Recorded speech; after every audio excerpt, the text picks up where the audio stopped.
Welcome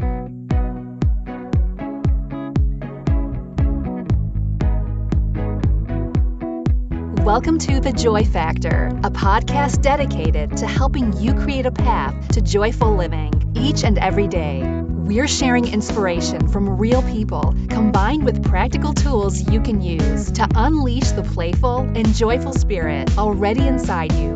Now, here's your host, therapist, life coach, and yoga teacher, Julie Hansen.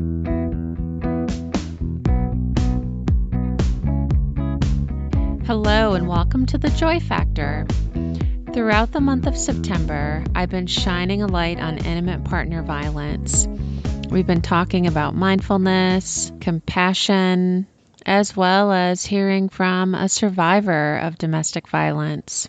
Today, I'm wrapping up this series with my interview that I did with Kathleen Davis. Kathleen Davis is the director of the Domestic Abuse Resource Center, which is a branch of Helping Services for Northeast Iowa. This interview is very special because for the second year, my family has organized the Sina Hansen Memorial 5K as a fundraiser to help support the work that Kathleen and her staff do to help survivors escape abusive relationships. My niece Sina was murdered by her husband in 2009, and I know she would want us to keep her memory alive by doing what we can to help others. So I hope that by offering the Joy Factor podcast to you and by having this 5K organized in order to just even take care of some of the necessities that people who are trying to start over need. Wherever you're at, you tune in to the idea of the work that's being done by these brave kind of foot soldiers who are out there helping victims and survivors. So enjoy the show.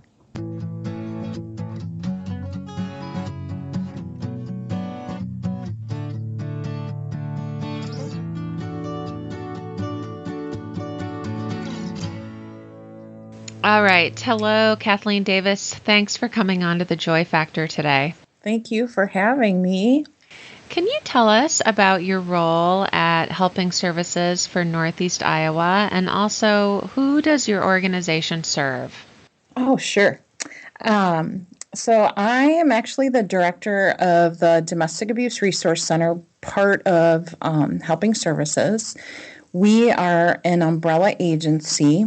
We are a small nonprofit agency. We're based out of Decorah. We actually provide services that help individuals and their families in our community to be safe and healthy.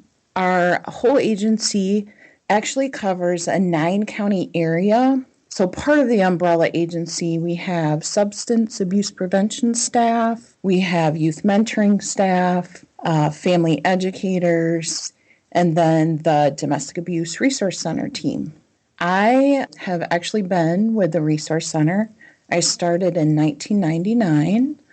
Does not seem like that's possible, but I just think it's worth noting because I love what I do.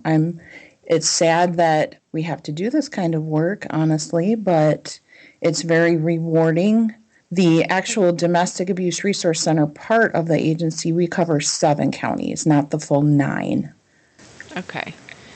And there are some people out there who say, well, somebody who gets themselves in a relationship where there's violence or fighting, like, why doesn't the person just leave? Like, why should we be helping them? And I wonder if you would just comment on why is it so important that your organization is there to assist community members who've experienced abuse? Oh, you bet. Yeah, that's such a good question, Julie. Whenever we present, it's one of the most frustrating things is when people ask, why doesn't she just leave? And it's not that easy. There's many reasons why someone would stay in an abusive relationship. No one ever plans to get in a situation like that.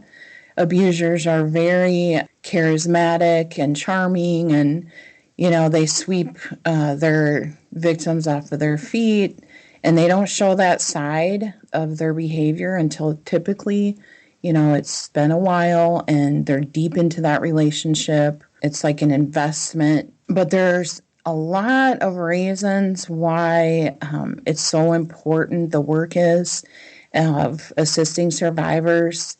There are so many times that individuals who might be experiencing abuse, they feel isolated, they feel alone, and it's mainly because the abuser has made them feel that way. We know on average that 20 people per minute are physically abused by an intimate partner in the U.S., which is an alarming rate.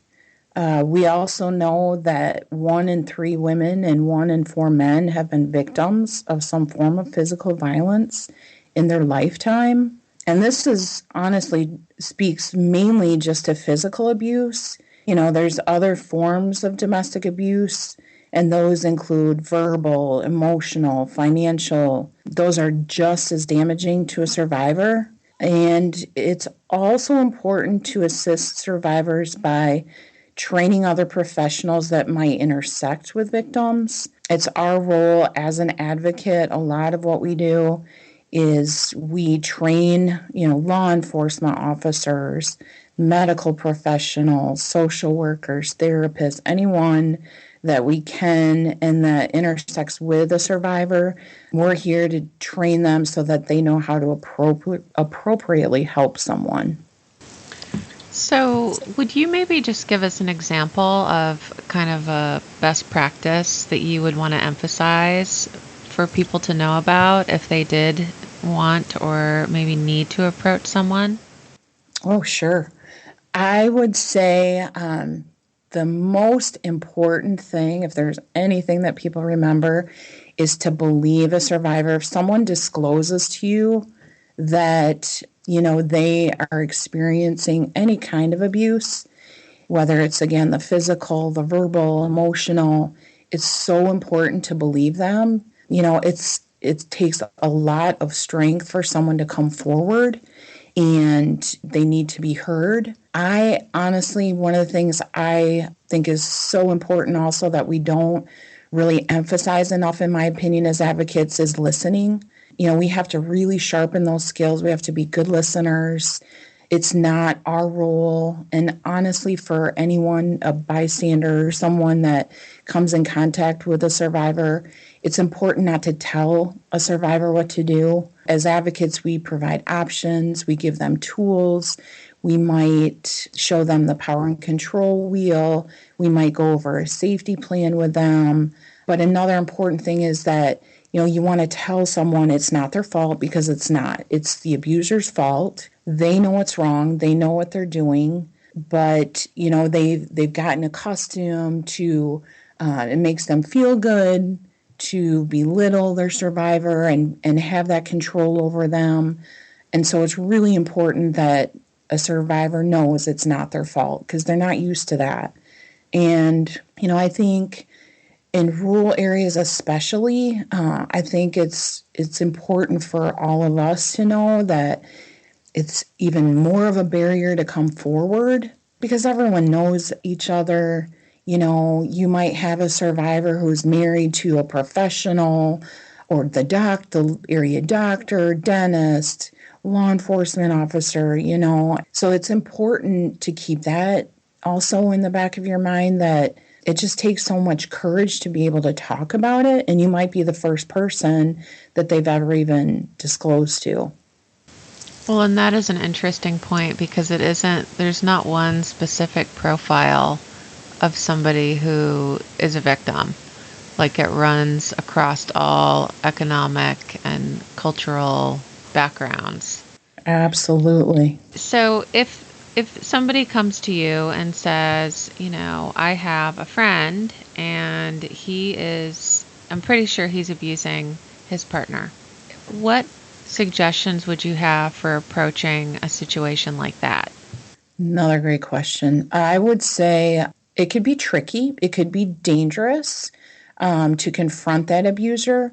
But overall, we've seen that abusers, their main target is the survivor, and the way that we usually see that is a lot of times community people are surprised that the local whoever is abusive because they, have two sides. They don't show that controlling, abusive behavior to the outside. It's behind closed doors. And that's what's so hard about these situations, too. People don't want to believe that it happens because Joe Smith is just so charming and kind and, successful. How could that be? So to get back to your question, I do think it's okay to, if the person felt comfortable, confronting the abuser and at least acknowledging that this behavior isn't okay. Obviously, there could be various comfort levels again with that. But again, I just want to emphasize that typically abusers, their main target is their loved one. And more than likely, if children are involved, they're also abusive to the children. They have extremely high expectations of children. Over the years, I've had clients tell me that the expectations just couldn't be met. The abuser just wanted the kids to be quiet all the time and to be perfect. And no, it's just not feasible. It's not something that is okay. They're children.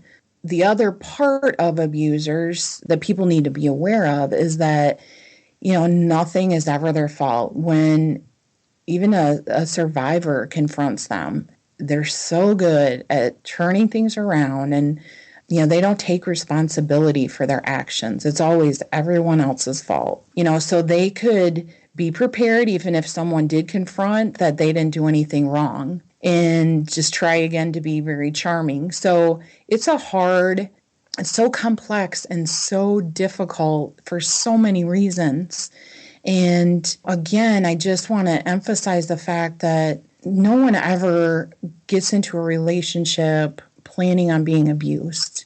And so when people again ask, why doesn't she just stay? Well, there's so many reasons, maybe she's concerned that it's going to get worse. Maybe he's even threatened that he's going to harm her family, the kids, if there are kids involved. And she has surely seen him get worse. They have the upper hand in the relationship. Sometimes they've just worn down the victim so much that I personally think the victim starts to see it. They start to believe all of these horrible messages that they've heard. It doesn't mean that they have low self-esteem. That's another myth that tends to drive me crazy. Mm-hmm. It's just they want the abuse to stop, and they care about this person, and they're just trying to navigate and just trying to figure out, because he can be really kind, And that's one of the things that you don't always hear about either. He can be kind to the victim, Mm-hmm. And that's what keeps her, And again, she cares for him, and there might be children involved, and they're in this relationship.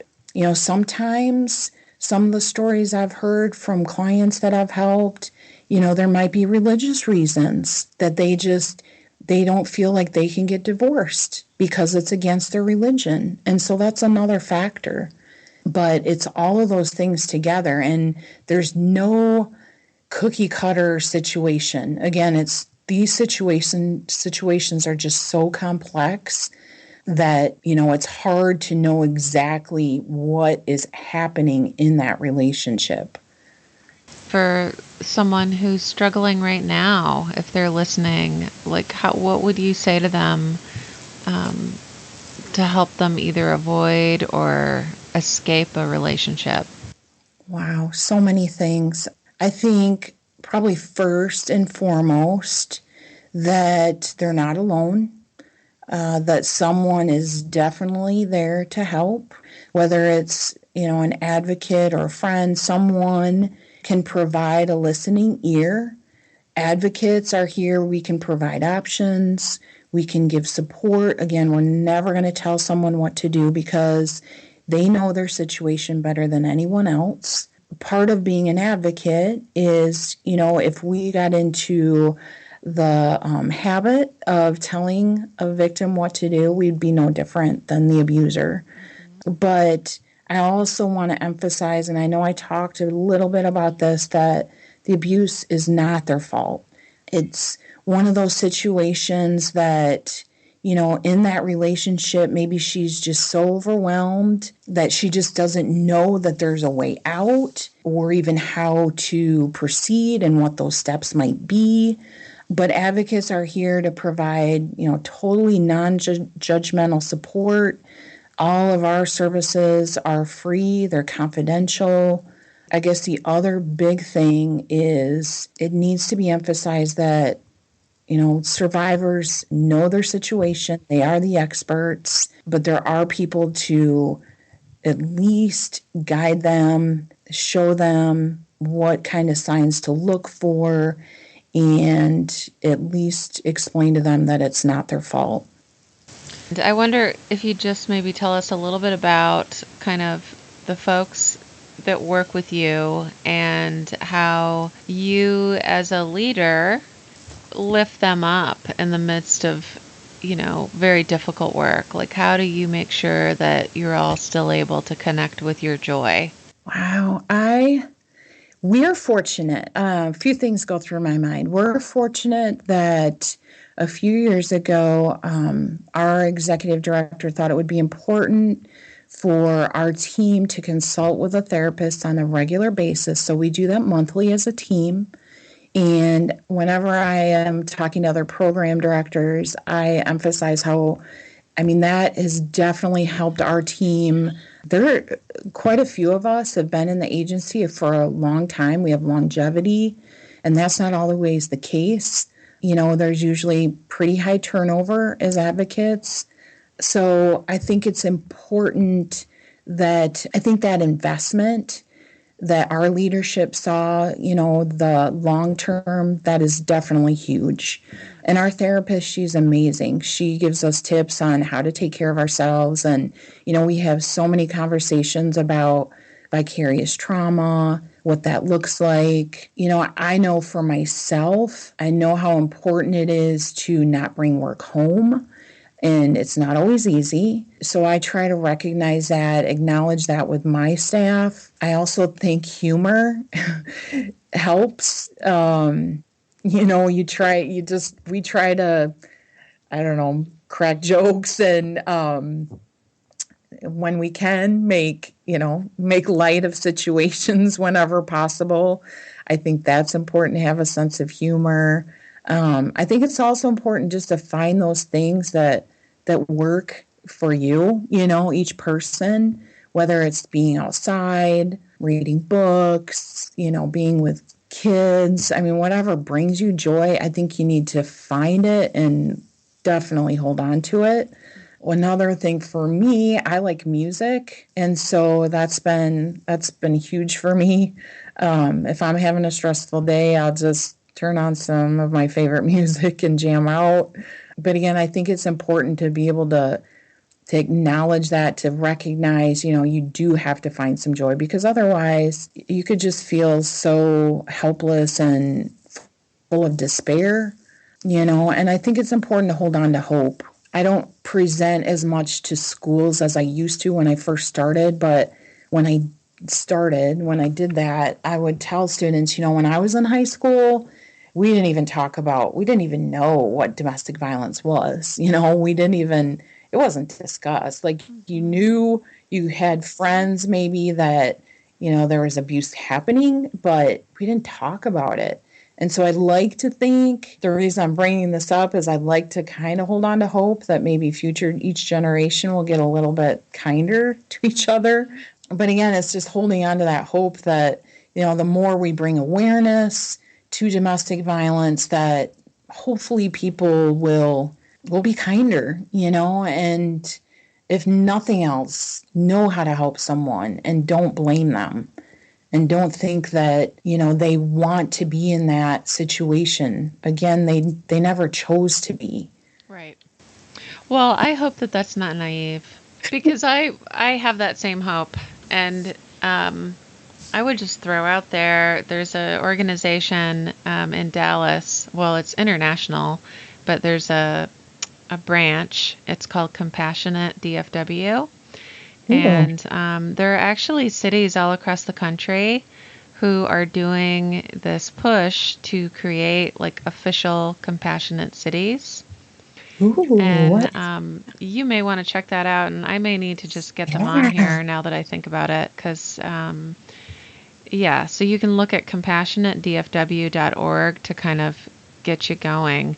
But basically, the city, created this affirmation and, they are working hard to create a space where compassion leads the decision making, like if you think about all of the police, emergency responders, schools, like spreading that light of kindness and compassion. So I just want to throw a little hope your way. Actually, I think Louisville was the first city to sign the Charter for Compassion, but it covers the arts, business, education, healthcare, religion, all kinds of stuff. So, I'm intrigued. I'd like to definitely look into that. yeah, it's really very interesting stuff. So, I think it's all connected because it's been frustrating to me to kind of research this topic more and, to realize, well, there's no prevention. Like once it's happened, it's really hard. It's really like from birth, like to No. teach men and women how to have healthy relationships. But still, there's hope. Like there are things that we can do to prevent future generations from having to experience this. And, even if you help one person. All right, Kathleen. So, who or what reminds you to find the joy in your day or in your work? Wow. Oh, so many things come to my mind. I'm one of the lucky ones. I have extremely supportive family and wonderful friends. That definitely helps. I also, one of the things that I think of is I don't know when we accumulated this actually, but we have a sign in our house and we've had it for years, but it always makes me smile and it kind of grounds me. But it says the actual sign says, "We make a living by what we get, but we make a life by what we give." And yeah, it's just one of those things that always just kind of puts things in perspective for me. The other piece for me personally getting joy back is I love what I do. Again, I'm not happy that this happens, but being able to help someone in their time of need is extremely humbling and it's so rewarding. I'm struggling with even finding the words. I'm always amazed when someone comes forward, a survivor tells their story, and it's just so it's like to have that kind of strength and courage to experience that kind of horrible behavior in their relationship. It's like it's just again it's so humbling, and it makes me personally realize how fortunate I am. I do, again, holding on to hope. I wish there wasn't a need for advocates. But at the same time, I'm just, again, so grateful and honored to do this type of work. And I know the rest of the team is too. I can speak for them. They'd be okay with that. It's humbling and rewarding. So that's what gives me joy back. And so I'm glad that you even asked, because I think it's very important to remember and just to ground you when you're helping others. Yes, you've got to remember that. Do you have one or two online or entertainment resources that you would want to recommend that people might enjoy or that might help them kind of rekindle that joy factor for themselves? Oh, wow. You have so many good questions. For me, I really like TED Talks. There's so many motivational ones. Brene Brown, I'm sure you've heard of her. There's a site, it's called Power of Positivity. I really like what they put on. There's also one called A Mighty Girl. It's just inspiring. Again, it makes me realize, wow, I'm small, compared to all the positive things that people are doing in this great world of ours, but those definitely help. For me too, I think I talked about music. I'm a huge Dave Matthews Band fan. Their music just inspires me. It's just one of those bands that just never gets old for me. And I've seen them in concert many times. They actually performed at Luther College a few years back. Did you see them when they performed? I didn't. I remember it like yesterday. I couldn't get tickets. I know. But my hope, so I'm back to hope. It's probably maybe a long shot, but I'd love it if we could have like a benefit concert someday that maybe they'd come back to Luther College. Yes. I love that idea. Dave Matthews Band, if you're listening. Right? We'll see if we can make that happen. I know. Exactly. So, how can our listeners find you? Sure. We actually have a really good website, and that is helpingservices.org.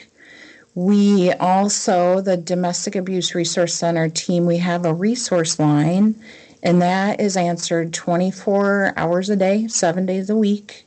If it's not answered by staff, we have volunteers, and that number is 800-383-2988.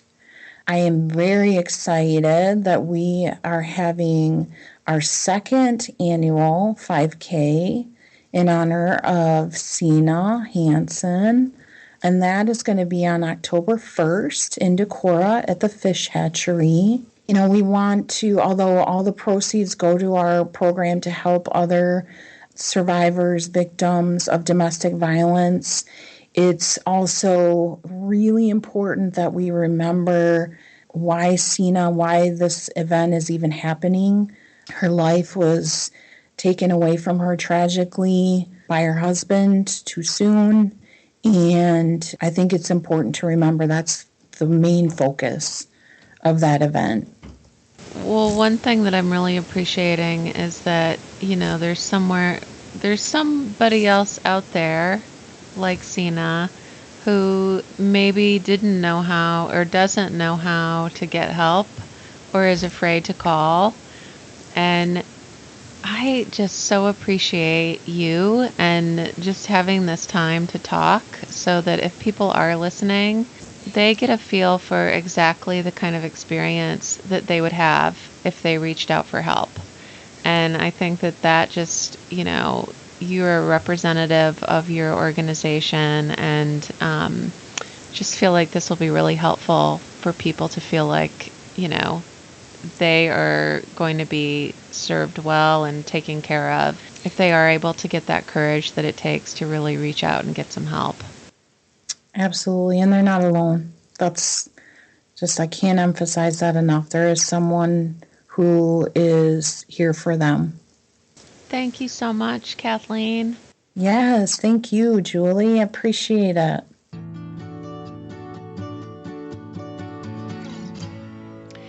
Thank you so much for listening today. Kathleen is an amazing person, and I'm sure that you felt that from listening, just like I did from talking to her. Really special person. And if you would like to show your support, please visit helpingservices.org/events to either register for the 5K. It's happening on Saturday, October 1st. Or if you just want to make a donation, no amount is too small. We would appreciate any of your support.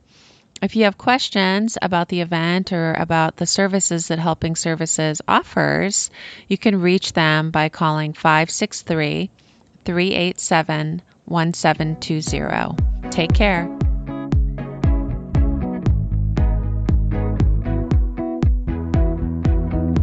Thank you for listening to The Joy Factor. For more information, visit www.thejoyfactorpodcast.com.